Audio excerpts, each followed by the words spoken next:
നമസ്കാരം. ബിഗ് സ്റ്റോറിയിലേക്ക് സ്വാഗതം. ഹർത്താൽ നിയന്ത്രണ ബിൽ വരുന്ന നിയമസഭാ സമ്മേളനത്തിൽ അവതരിപ്പിച്ച് പാസാക്കുമെന്ന് ആഭ്യന്തര വകുപ്പ് മന്ത്രി രമേശ് ചെന്നിത്തല.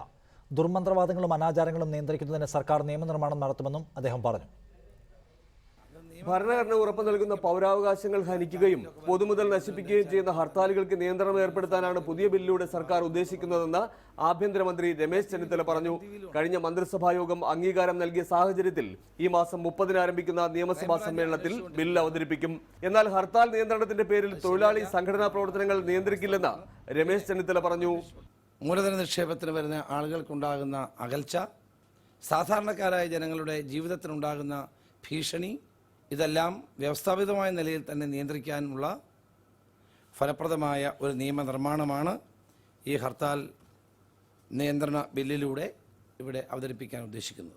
വർദ്ധിച്ചു വരുന്ന അനാചാരങ്ങളും ദുർമന്ത്രവാദവും തടയാൻ പ്രത്യേക നിയമനിർമ്മാണം നടത്താനും സർക്കാർ ഉദ്ദേശിക്കുന്നു. കാണാത്ത കേരളം എന്ന അന്വേഷണ പരമ്പരയിലൂടെ റിപ്പോർട്ടർ TV പുറത്തു കൊണ്ടുവന്ന വെളിപ്പെടുത്തലുകളുടെ അടിസ്ഥാനത്തിലാണ് നിയമനിർമ്മാണത്തിന് സർക്കാർ മുന്നോട്ട് വന്നത്. വ്യാജ സിദ്ധന്മാരും വ്യാജ ആളുകളും ഇത് ആളുകളെ കബളിപ്പിക്കുന്നു. ഇത് ധാരാളം പരാതികൾ വരുന്നുണ്ട്. അപ്പോൾ ഈ ഒരു സാഹചര്യത്തിലാണ് ഇങ്ങനൊരു നിയമത്തെപ്പറ്റി ഗവൺമെൻറ് ആലോചിക്കുന്നത്. പോലീസ് നിയമന തട്ടിപ്പിൽ ഏത് അന്വേഷണത്തെ നേരിടാനും തനിക്ക് മടിയില്ല. ഇതിന്റെ പിന്നിൽ ആരാണ് എന്നുള്ളതൊക്കെ വരും ദിവസങ്ങളിൽ മനസ്സിലാവും, ജനങ്ങൾക്ക് മനസ്സിലാവും. Reporter, Thiruvananthapuram. KP Rajendran, AITUC സംസ്ഥാന സെക്രട്ടറി, ശ്രീ ബിന്നി ഇമ്മട്ടി, വ്യാപാരി വ്യവസായ സമിതിയുടെ സംസ്ഥാന പ്രസിഡന്റ്, ഡിജോ കാപ്പൻ, സാമൂഹ്യ പ്രവർത്തകൻ, ബിന്ദു കൃഷ്ണ, കോൺഗ്രസ് നേതാവ് എന്നിവരാണ് ഈ ചർച്ചയിൽ പങ്കെടുക്കുന്നത്. ആദ്യം ശ്രീ KP രാജേന്ദ്രൻ, മൂലധന നിക്ഷേപത്തിന് വരുന്നവർക്ക് പൊതുവെ സംസ്ഥാനത്തോടുണ്ടാകുന്ന അകൽച്ച, ഒപ്പം നിരന്തരമായി നടക്കുന്ന പൗരാവകാശ ലംഘനങ്ങൾ, ഇവ ശ്രദ്ധയിൽപ്പെട്ടതുകൊണ്ട് ഹർത്താലിന് കടുത്ത നിയന്ത്രണം ഏർപ്പെടുത്തേണ്ട അടിയന്തര സാഹചര്യത്തിലാണ് നാം ഉള്ളത് എന്ന് ഗവൺമെന്റിന് ബോധ്യപ്പെടുന്നു. അതുകൊണ്ട് ചില കടുത്ത നിയന്ത്രണങ്ങൾ കൊണ്ടുവരാൻ പോവുകയാണ്. പൊതു താല്പര്യം പരിഗണിച്ചു നിങ്ങളും അതിനെ പിന്തുണയ്ക്കുന്നുണ്ടോ?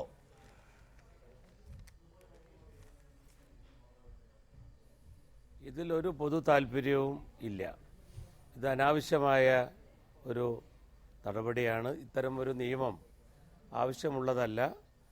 ഇത് അമിത അധികാരം ഉപയോഗപ്പെടുത്താനും ഭരണകൂട ഭീകരത അടിച്ചേൽപ്പിക്കാൻ വേണ്ടിയുള്ള ജനകീയ സമരങ്ങളെ, ജനകീയ പ്രക്ഷോഭങ്ങളെ, തൊഴിലാളികളുടെ, കൃഷിക്കാരുടെ, ചെറുപ്പക്കാരുടെയൊക്കെ സമരങ്ങൾ, ഗവൺമെൻറ്റിൻ്റെ ജനവിരുദ്ധ നയങ്ങളെ ചെറുക്കാൻ, അതിനെതിരായി വളർന്നു വരുന്ന വലിയ പ്രക്ഷോഭങ്ങളെ തകർക്കാനുള്ള ഒരു ഗൂഢ ശ്രമം ഇതിന്റെയൊക്കെ പിന്നിലുണ്ട്. മറുപടി പറഞ്ഞിട്ടുണ്ട് ശ്രീ KP രാജേന്ദ്രൻ. വ്യവസ്ഥാപിതമായ സമരമാർഗങ്ങളുണ്ട്, എല്ലാത്തിനെയും തള്ളി പറയുന്നില്ല ഈ നിയമം എന്നതാണ് ഒന്ന്. അദ്ദേഹം പറയുന്നു, ജീവനക്കാരുടെ വ്യവസ്ഥാപിതമായ സമരരീതികളോടോ അല്ലെങ്കിൽ പണിമുടക്കുകളോടോ ഒന്നും ഈ നിയമം കൊണ്ട് അതിനെ ഒന്നും എതിർക്കാൻ ഉദ്ദേശിക്കുന്നില്ല, തടയാനും ഉദ്ദേശിക്കുന്നില്ല. പക്ഷേ ഒരു സമരമാർഗമെന്ന നിലയ്ക്ക് ഹർത്താലിനെ നിങ്ങൾ അവതരിപ്പിക്കുമ്പോൾ അതിൻ്റെ ഭാഗമായി പൗരാവകാശ ലംഘനം ഉണ്ടാവുന്നത്, അല്ലെങ്കിൽ പൊതുമുതലോ സ്വകാര്യ മുതലോ നശിപ്പിക്കപ്പെടുന്നത് തുടങ്ങിയിട്ടുള്ള ക്രിമിനൽ ആക്ടിവിറ്റീസ് ഉണ്ടായാൽ, അല്ലെങ്കിൽ പൗരാവകാശ ലംഘനം ഉണ്ടായാൽ അത് തടയുന്നതിന് കൂടുതൽ കർക്കശമായ വിജിലൻ്റായ സമീപനം കൈക്കൊള്ളുക, അതിൻ്റെ ഭാഗമാണ് ഈ നടപടി.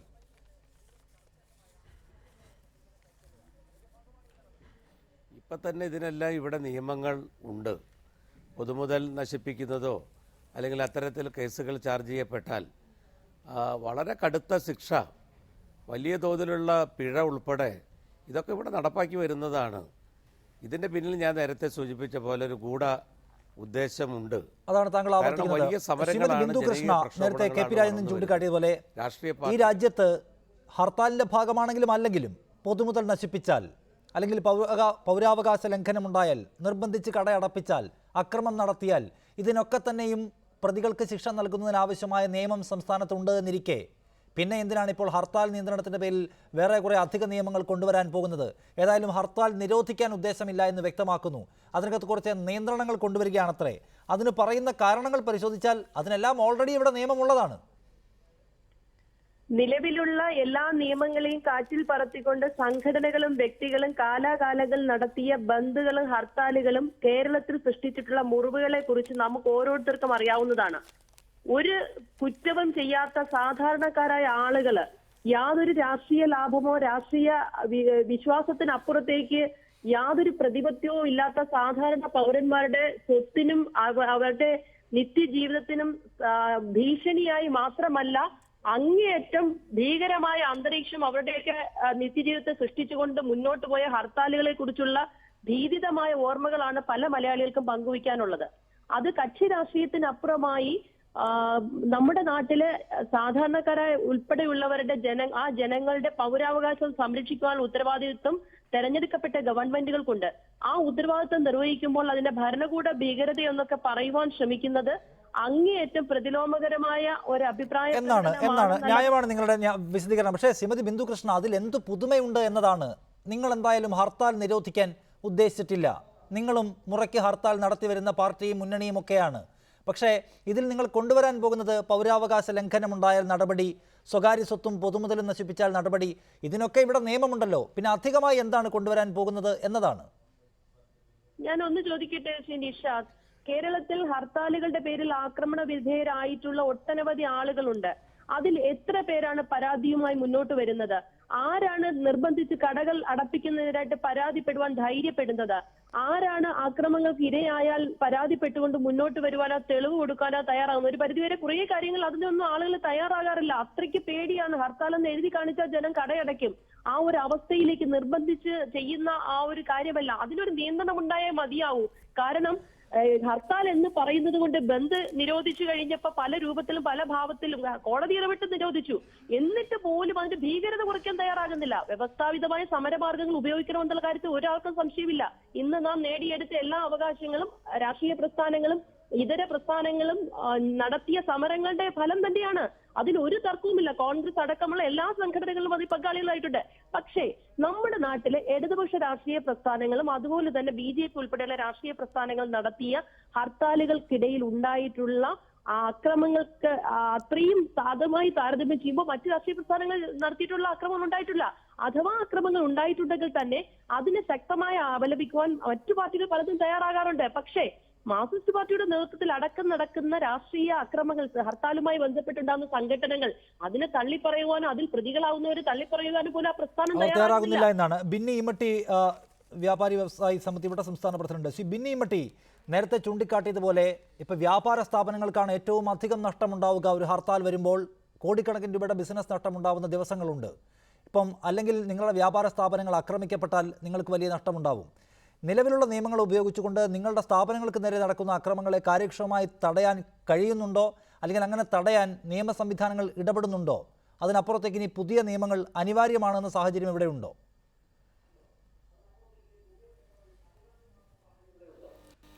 ആദ്യമായി പറയാനുള്ളത്, ഹർത്താലുകൾ നിരോധിക്കുകയല്ല വേണ്ട. ഹർത്താലുകൾ എങ്ങനെയാണ് രൂപപ്പെടുന്നത്?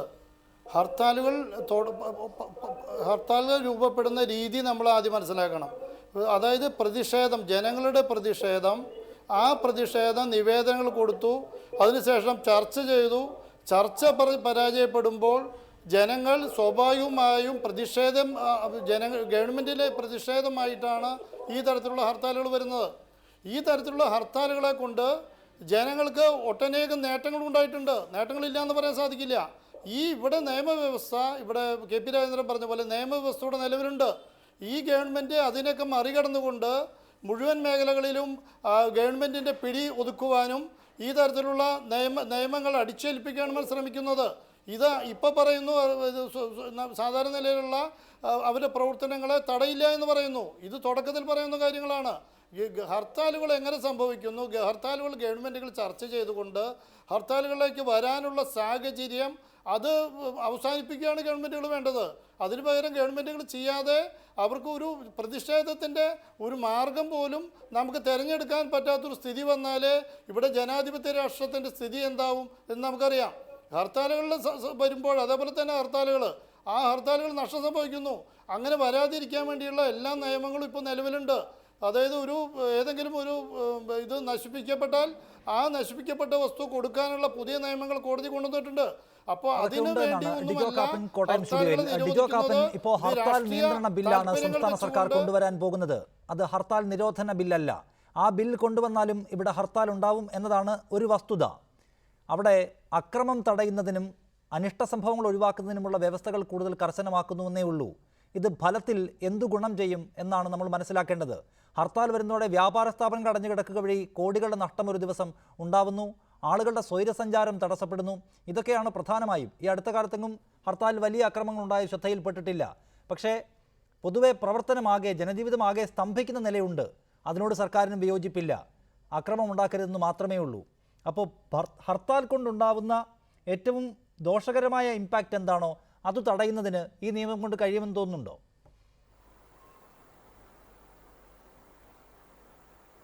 അല്ല, ഈ നിയമം കൊണ്ട് അത് കഴിയില്ല എന്നുള്ളതിന്റെ ഏറ്റവും വലിയ വ്യക്തമായ തെളിവ് ഹർത്താലിന് മുമ്പ് ബന്ദായിരുന്നു.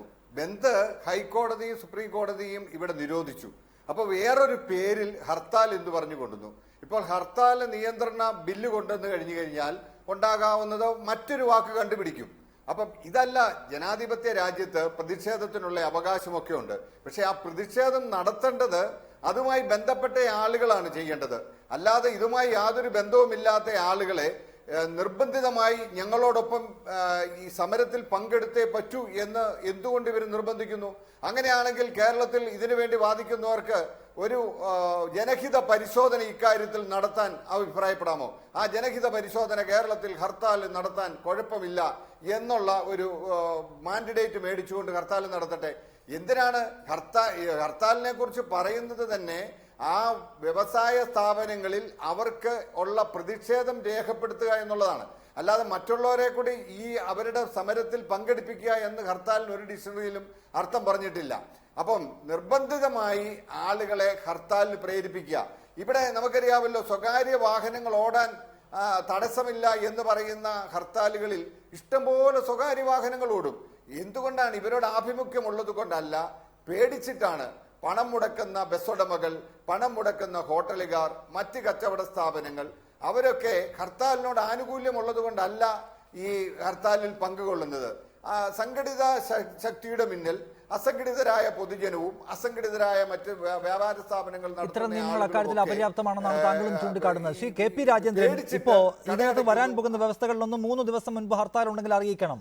സാധാരണ നിലയിൽ ചില മിന്നൽ പണിമുടക്കുകൾ ഒഴിച്ചാൽ ഹർത്താലുകളൊക്കെ നേരത്തെ തന്നെ അനൗൺസ് ചെയ്യപ്പെടുന്നവയാണ്.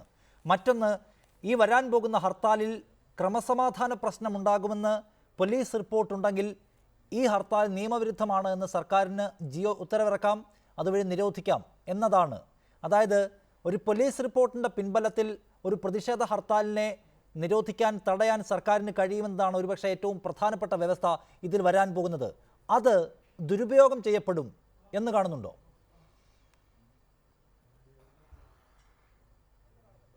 തീർച്ചയായിട്ടും ദുരുപയോഗം ചെയ്യപ്പെടും. നമുക്ക് എത്ര അനുഭവങ്ങളുള്ളതാണ്. പോലീസിന് അമിതമായ അധികാരം കൊടുത്താൽ ആ അധികാരം ഏതൊക്കെ വിധത്തിൽ പോലീസ് ദുർവിനിയോഗം ചെയ്യുമെന്ന് എത്രയോ അനുഭവങ്ങൾ ഉള്ളൊരു സ്റ്റേറ്റ് അല്ലേ കേരളം. എത്രയോ അനുഭവങ്ങൾ നമ്മൾ അതിലൊക്കെ വളർന്നു വന്ന പ്രസ്ഥാനങ്ങളല്ലേ. ഇതിനു മുൻപ് ഞാനൊരു കാര്യം കൂടി ശ്രദ്ധയിൽപ്പെടുത്താം. 2005, 2004 കാലത്ത് അന്നത്തെ ഗവൺമെൻറ്, അല്ലെങ്കിൽ 2003 ആണെന്ന് തോന്നുന്നു, ശ്രീ എ കെ ആന്റണി എന്ന കേരളത്തിൻ്റെ മുഖ്യമന്ത്രിയാണ്. അന്ന് നിയമസഭയിൽ ഇതുപോലൊരു ബില്ല് കൊണ്ടുവന്നു. ഞാനന്ന് സഭയിൽ പ്രതിപക്ഷ അംഗമാണ്. ചുമട്ട് തൊഴിലാളികളെല്ലാം കേരളത്തിൽ സാമൂഹ്യ വിരുദ്ധരാണ്. ആ ചുമട്ട് തൊഴിലാളികൾ കാരണം ഇവിടെ വിദേശ നിക്ഷേപം വരുന്നില്ല, മൂലധന നിക്ഷേപം ഉണ്ടാകുന്നില്ല. അതുകൊണ്ട് ചുമട്ട് തൊഴിലാളികളെ കൈകാര്യം ചെയ്യണം. ഇതേ ക്ലോസ് എന്ന് വെച്ചിരുന്നു. പോലീസിൻ്റെ റിപ്പോർട്ട്, ആ റിപ്പോർട്ടിൻ്റെ അടിസ്ഥാനത്തിൽ സർക്കിൾ ഇൻസ്പെക്ടർക്ക് അധികാരം. എന്തൊരു വലിയ കടുത്ത ഒരു കരിനിയമം, തൊഴിലാളികൾക്കെതിരായ, ജനങ്ങൾക്കെതിരായ വലിയൊരു നിയമം കേരള നിയമസഭ പാസ്സാക്കി. ഞങ്ങൾ അന്ന് ചൂണ്ടിക്കാണിച്ചതാണ്. ഇത് നിയമസഭയുടെ നിയമനിർമ്മാണ ചരിത്രത്തിലെ ഏറ്റവും വലിയ അനുഭവങ്ങളുള്ള, രാജ്യം ബഹുമാനിക്കുന്ന, ലോകം ശ്രദ്ധിക്കപ്പെട്ട നമ്മുടെ കേരള നിയമസഭയും അതിൻ്റെ നിയമനിർമ്മാണത്തെ കരിവാരി തേക്കുന്ന നടപടിയാണ്. പിന്നീട് അത് തിരുത്തി. ഇതുപോലെ തന്നെ അമിതമായ അധികാരം പോലീസിനും ഒക്കെ കൊടുത്താൽ അത് ജനകീയ സമരങ്ങളെ, ജനകീയ പ്രക്ഷോഭങ്ങളെ തകർക്കാൻ വേണ്ടി മാത്രമല്ല, വളരെ അപകടകരമായ രീതിയിലേക്ക് കാര്യങ്ങൾ കൊണ്ടുപോകും. അതുകൊണ്ടാണ് ഞാൻ വീണ്ടും അഭ്യർത്ഥിക്കുകയാണ്, ഈ ബില്ല് പിൻവലിക്കണം. നിയമസഭയിൽ അത്തരമൊരു നിയമത്തിന് തുനിയരുത്. ഇത് പിൻവലിച്ചുകൊണ്ട് ഇത്തരമൊരു നടപടികളിലേക്ക് പോകാതെ കൂട്ടായ ചർച്ചകൾ, ആ ചർച്ചകളൊക്കെ രാഷ്ട്രീയ പാർട്ടികളും ട്രേഡ് യൂണിയൻ പ്രസ്ഥാനങ്ങളും ബഹുജന സംഘടനകളും നടത്തുന്നുണ്ട്. ജനങ്ങളുടെ രാഷ്ട്രീയ പാർട്ടിയല്ലേ, തൊഴിലാളികളുടെ പ്രസ്ഥാനങ്ങളല്ലേ, ബഹുജനങ്ങൾ അണിനിരക്കുന്ന പ്രസ്ഥാനങ്ങളല്ലേ ഇവിടെ പ്രവർത്തിക്കുന്നതെല്ലാം. അപ്പോൾ ജനങ്ങൾക്ക് ബുദ്ധിമുട്ടുണ്ടാക്കാൻ അവരാരെങ്കിലും ആഗ്രഹിക്കുമോ? അതാണ് ഹർത്താൽ ഉണ്ടാക്കുന്ന ഏറ്റവും വലിയ അപകടം നമുക്കറിയാം. ചില കാലത്ത് ഹർത്താലുകളിൽ വലിയ തോതിലുള്ള അപകടം ഉണ്ടായിട്ടുണ്ട്, അക്രമങ്ങൾ ഉണ്ടായിട്ടുണ്ട് എന്നത് മാറ്റി നിർത്താം. ഈ അടുത്ത കാലത്ത് ഒന്നും ഹർത്താലുകളിൽ വലിയ തോതിലുള്ള അക്രമ സംഭവങ്ങൾ ഉണ്ടായതായി അറിയില്ല. പക്ഷേ അതിൻ്റെ ഏറ്റവും വലിയ ദൂഷ്യവശം ആകെ ജനജീവിതം സ്തംഭിച്ചു പോകുന്നു എന്നതാണ്. പെട്ടെന്ന് ട്രെയിനിൽ വന്നിറങ്ങുന്ന ആളുകൾക്ക് നാട്ടിലേക്ക് പോകാൻ കഴിയാതെ വരുന്നു, ആശുപത്രിയിലേക്ക് പോകാൻ കഴിയാതെ വരുന്നു, അല്ലെങ്കിൽ വ്യാപാര സ്ഥാപനങ്ങൾ തുറക്കാത്തത് മൂലം ആ തരത്തിലുള്ള ഒരു വിനിമയവും നടക്കാതെ വരുന്നു. അതാണ് ഹർത്താലിൻ്റെ ഏറ്റവും വലിയ ഇമ്പാക്റ്റ് കേരളത്തിൽ ഉണ്ടാക്കുന്ന ഒരു ദൂഷ്യവശമെന്നത്. അത് തടയാൻ ഈ നിയമത്തിനൊന്നും കഴിയില്ലല്ലോ. നിങ്ങളും അങ്ങനെ നടത്തുന്നുണ്ട് ഹർത്താൽ. ഇപ്പോൾ KM മാണിക്ക് ബാർക്കോഴ കേസിൽ അഭിവാദ്യം അർപ്പിച്ചോ പിന്തുണ അർപ്പിച്ചോ അല്ലെങ്കിൽ ഐക്യദാർഢ്യം പ്രഖ്യാപിച്ചോ പാലായിൽ ഹർത്താൽ നടത്തിയിട്ടുണ്ട് UDF എന്നത് ഓർക്കണം. അപ്പോൾ ഹർത്താലിൻ്റെ അപകടവശത്തെ ശരിയായ അർത്ഥത്തിലാണ് നിങ്ങൾ കാണുന്നെങ്കിൽ ഇനി മേലാൽ ഹർത്താൽ ഞങ്ങൾ നടത്തില്ല എന്ന തീരുമാനം എടുത്തിട്ടാണോ ഈ നിയന്ത്രണത്തിലേക്ക് നിങ്ങൾ പോകാൻ പോകുന്നത്? അസാധാരണമായ രാഷ്ട്രീയ സന്ദർഭങ്ങളിൽ ഒഴികെ ഒരു സമയത്തും UDF-ഉം കോൺഗ്രസും ഹർത്താൽ നടത്തുന്നതിനെ കുറിച്ച് പ്രത്യേകിച്ചും കോൺഗ്രസ് സാധാരണഗതിയിൽ ആലോചിക്കാറില്ല. മാത്രവുമല്ല, ഈ പെട്ടെന്നുണ്ടാകുന്ന ഹർത്താലിൽ വലയുന്ന ജനത്തിന്റെ ബുദ്ധിമുട്ട് ഉൾക്കൊണ്ടുകൊണ്ട് തന്നെയാണ് മുൻകൂട്ടി നോട്ടീസ് കൊടുത്തതിന് ശേഷം മാത്രമേ ഹർത്താൽ നടത്താവൂ എന്ന പ്രൊവിഷൻ പുതിയ നിയമത്തിൽ കൊണ്ടുവരാൻ ഉദ്ദേശിക്കുന്നത്. ഇവിടെ ആദരണീയനായ ശ്രീ KP രാജേന്ദ്രൻ അദ്ദേഹം ചർച്ചയെക്കുറിച്ച് പറഞ്ഞു. തീർച്ചയായും ജനാധിപത്യ രാഷ്ട്രത്തിൽ നിയമനിർമ്മാണം നടത്തുമ്പോൾ സ്വാഭാവികമായും ജനങ്ങളിൽ നിന്ന് പ്രതികരണങ്ങളും അഭിപ്രായങ്ങളും ശേഖരിച്ച് ജനവികാരം മനസ്സിലാക്കി മാത്രമേ നിയമനിർമ്മാണം നടത്താവൂ. അത് തന്നെയാണ് നമുക്ക് ഓർമ്മയില്ല. ഞാൻ ഓർക്കുന്നു ശ്രീ നിഷാദ് അടക്കമുള്ള കേരളത്തിലെ മാധ്യമ പ്രവർത്തകർ ഓരോ ഹർത്താൽ ദിനത്തിലും ഹർത്താലിന്റെ ഉദ്ദേശ ലക്ഷ്യങ്ങളെക്കുറിച്ചും സാഹചര്യങ്ങളെക്കുറിച്ചും ഹർത്താൽ നമ്മുടെ സമൂഹത്തിൽ ഉണ്ടാകുന്ന ബുദ്ധിമുട്ടുകളെ കുറിച്ചും ചർച്ചകൾ നടത്തിയിട്ടുണ്ട്. എത്രയെത്ര ചർച്ചകൾ നമ്മുടെ വിവിധ മാധ്യമങ്ങളിലും പത്രമാധ്യമങ്ങൾ അടക്കം വന്നിട്ടുണ്ട്. മാത്രവുമല്ല, അതിന്റെ അടിസ്ഥാനത്തിലാണ് ഗവൺമെന്റ് ഈ ദിശയിലേക്ക് ചിന്തിക്കുകയും ഇത് സംബന്ധിച്ച നിയമത്തിന്റെ കരട് ബഹുമാനപ്പെട്ട സംസ്ഥാന ആഭ്യന്തര വകുപ്പ് മന്ത്രിയുടെ ഫേസ്ബുക്ക് പേജിൽ അടക്കം ഇട്ടുകൊണ്ട് അതിലേക്ക് ജനങ്ങളുടെ അഭിപ്രായ ഒരു പ്രവാഹമായിരുന്നു. ജനങ്ങൾ എത്രത്തോളം, കേരളത്തിലെ ജനങ്ങൾ ഹർത്താലിനെതിരായി എത്രത്തോളം ചിന്തിക്കുന്നു എന്നുള്ളതിന്റെ ഏറ്റവും വലിയ നേർസാക്ഷ്യമായിരുന്നു അത്. അതാണ് ശ്രീ ഡിജോ കാപ്പൻ ഇക്കാര്യത്തിൽ ഏറ്റവും പ്രധാനപ്പെട്ട കാര്യം ജനങ്ങളുടെ പിന്തുണ ആർക്കാണ് എന്നതാണ്. ഇപ്പോൾ ഒരു ഹർത്താൽ പ്രഖ്യാപിച്ചാൽ ഹർത്താലാണ് എന്നറിഞ്ഞാൽ ജനങ്ങളാകെ അതിനോട് താതാത്മ്യം പ്രാപിച്ചിരിക്കുന്നു. അവർ പുറത്തേക്ക് ഇറങ്ങുന്നില്ല, വാഹനം ഓടിക്കുന്നില്ല, ഒരു തരത്തിലുള്ള പ്രതിഷേധവും ഇല്ലാതെ തങ്ങൾക്ക് നേരിട്ട് അറിവോ ബോധ്യമോ ഇല്ലാത്ത വിഷയങ്ങളിൽ പോലും അവരിങ്ങനെ പ്രതിഷേധത്തിൻ്റെ ഭാഗമാവുകയാണ്. പക്ഷേ നേരത്തെ പറഞ്ഞതുപോലെ ജനഹിതം പരിശോധിച്ചാൽ ഇപ്പോൾ രമേശ് ചെന്നിത്തല പറയുന്നു അദ്ദേഹത്തിൻ്റെ ഫേസ്ബുക്ക് പേജിൽ ഈ വിഷയത്തിൽ ഒരു അഭിപ്രായം രേഖപ്പെടുത്തിയപ്പോൾ 8 ലക്ഷത്തോളം ആളുകൾ അതിന് പിന്തുണ അർപ്പിച്ച് രംഗത്ത് വരികയുണ്ടായി. അതായത് ഹർത്താൽ എന്ന പ്രതിഷേധ മാർഗം മാറ്റിമറിക്കേണ്ട കാലം കഴിഞ്ഞുവെന്ന് ഉള്ളിൽ പറഞ്ഞുകൊണ്ട് നടക്കുന്നവരാണോ മലയാളികൾ മഹാഭൂരിപക്ഷവും? അതോ കാലാകാലങ്ങളായിട്ടുള്ള നമ്മുടെ സമര പാരമ്പര്യത്തിൻ്റെ ചരിത്രമോർത്ത് ഇതൊക്കെ ഇവിടെ വേണമെന്ന് കരുതുന്നവരും നല്ല വിഭാഗമുണ്ടോ?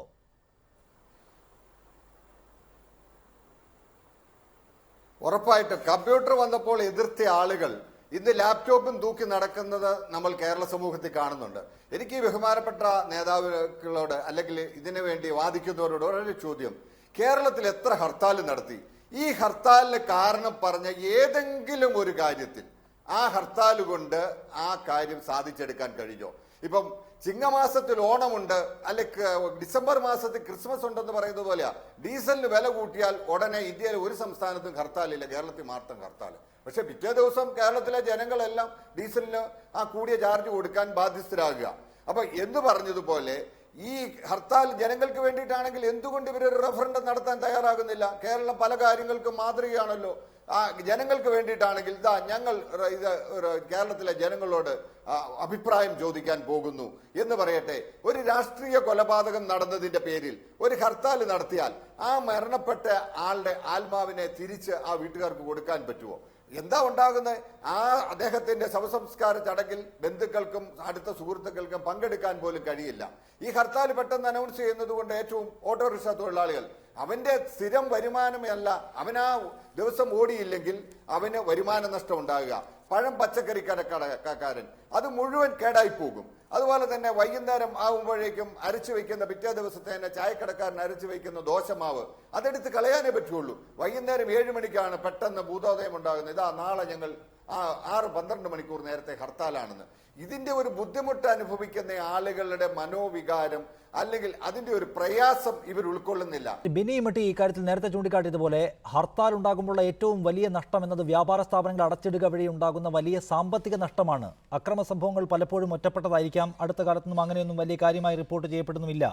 ഈ ഹർത്താൽ നിയന്ത്രണ ബിൽ കൊണ്ടുവന്നാലും നിങ്ങൾക്കുണ്ടാകുന്ന സാമ്പത്തിക നഷ്ടം അല്ലെങ്കിൽ ജനങ്ങൾക്ക് ഒരു ദിവസം സ്തംഭിക്കുമ്പോൾ ഉണ്ടാകുന്ന നഷ്ടം അത് പരിഹരിക്കപ്പെടാൻ പോകുന്നില്ല. നിയമം വന്നുകൊണ്ട് ഒരു പ്രസക്തമായൊരു ഗുണവും ഉണ്ടാകാൻ പോകുന്നില്ല എന്നാണ്.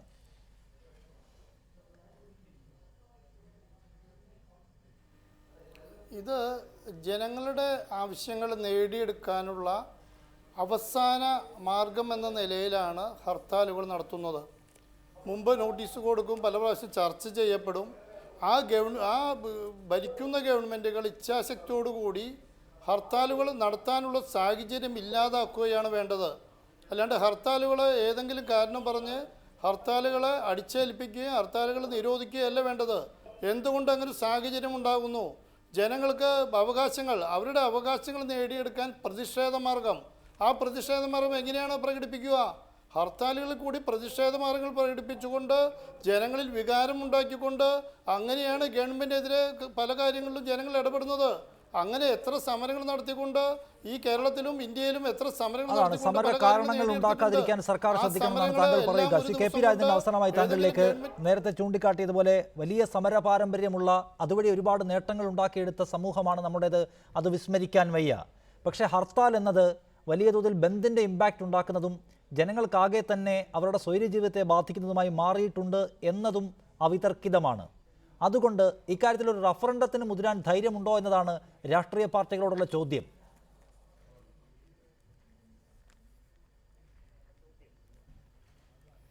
ഇപ്പോൾ ഒരു റഫറണ്ടം നടന്നല്ലോ. ജനങ്ങളുടെ വലിയ അവരുടെ അഭിപ്രായ പ്രകടനമല്ലേ ഇപ്പോൾ ഈ ലോക്കൽ ബോഡി ഇലക്ഷനിൽ കണ്ടില്ലേ? ഞങ്ങൾക്കൊക്കെ എതിരായിട്ട് എത്രമാത്രം പ്രചരണം വളരെ ശക്തമായ രീതിയിൽ നടത്തിയിട്ടും കേരളത്തിലെ ജനങ്ങൾ എങ്ങനെ ചിന്തിക്കുന്നു എന്നതിൻ്റെ വ്യക്തമായ പ്രകടനമല്ലേ ഈ പഞ്ചായത്ത് തെരഞ്ഞെടുപ്പിലൊക്കെ നമ്മൾ കണ്ടത്. അതുകൊണ്ട് ഓരോന്നിൻ്റെ റഫറണ്ടത്തിൻ്റെ കാര്യമല്ല. ഇവിടെ ഇപ്പോൾ ഫേസ്ബുക്കിൽ 8 ലക്ഷം പേര് അതിനനുകൂലിച്ചു. ഇതൊക്കെ പ്രചരിപ്പിക്കാൻ കൊള്ളാം, പക്ഷെ വസ്തുതകളും യാഥാർത്ഥ്യങ്ങളും മനസ്സിലാക്കണം. ഇപ്പോൾ ഇന്ത്യയിലെ 15 കോടി തൊഴിലാളികൾ വലിയ ശക്തമായൊരു പണിമുടക്ക് സമരം നടത്തി. 3 മാസം മുമ്പ് പ്രഖ്യാപിച്ച് നല്ലവണ്ണം തയ്യാറെടുത്ത് വലിയ തോതിൽ നടത്തിയ സമര രാജ്യത്തെ മീഡിയ അതുപോലെ എല്ലാം അത് തമസ്കരിച്ചു. ഗവൺമെൻറ് ഒരു നടപടി സ്വീകരിക്കാൻ മുന്നോട്ട് വന്നില്ല. പത്രമാധ്യമങ്ങൾ പോലും ആ സന്ദർഭത്തിൽ അതിന് ഫലമായി ഉണ്ടായ നഷ്ടം, മുതലാളിമാർക്കുണ്ടായ നഷ്ടം കണക്കുകൾ പെരുപ്പിച്ച് പറഞ്ഞു. പക്ഷേ ഈ പണിമുടക്കിൽ പങ്കെടുക്കുമ്പോൾ, ഇത്തരം സമരങ്ങളിൽ പങ്കെടുക്കുമ്പോൾ തൊഴിലാളികൾ അതുപോലെ ജീവനക്കാരൊക്കെ അവരുടെ ശമ്പളം അല്ലെങ്കിൽ വേതനം ആനുകൂല്യങ്ങളൊക്കെ നഷ്ടപ്പെടുത്തി തന്നെയാണ് പൊതുവായ ആവശ്യങ്ങൾക്ക് വേണ്ടി രാജ്യത്തിൻ്റെ താല്പര്യം, പൊതു താല്പര്യം ഉയർത്തിപ്പിടിച്ചുകൊണ്ട് ഇത്തരം പ്രക്ഷോഭങ്ങളിൽ പങ്കെടുക്കുന്നത്. അതിനെ ചെറുതാക്കി കാണാൻ, ആക്ഷേപിക്കാൻ, അതിനൊക്കെ വിലയിടിച്ച് കാണിക്കാൻ, അത്തരം പ്രസ്ഥാനങ്ങളെ തകർക്കാൻ ആഗോളാടിസ്ഥാനത്തിൽ രാജ്യത്തുടനീളം ലോകത്തുടനീളം വലിയ സംഘടിതമായി കോർപ്പറേറ്റുകളും മുതലാളിമാരും അവരുടെ പ്രസ്ഥാനങ്ങളും അവരുടെ മീഡിയ മാനേജ്മെൻറ്റൊക്കെ നല്ല പരിശ്രമം നടത്തുന്ന ഒരു കാലത്ത് അതൊക്കെ തിരിച്ചറിയാൻ കഴിയണം. പ്രായോഗികമാണ്, താങ്കൾ മുന്നോട്ട് വെക്കുന്നത്. നന്ദി ശ്രീ കെ പി രാജേന്ദ്രനൊപ്പം ബിന്നി മട്ടി, ഡിജോ കാപ്പൻ, ബിന്ദു കൃഷ്ണ ഈ ചർച്ചയിൽ പങ്കെടുത്തതിന്. ബിഗ് സ്റ്റോറി അവസാനിക്കുന്നു. നമസ്കാരം.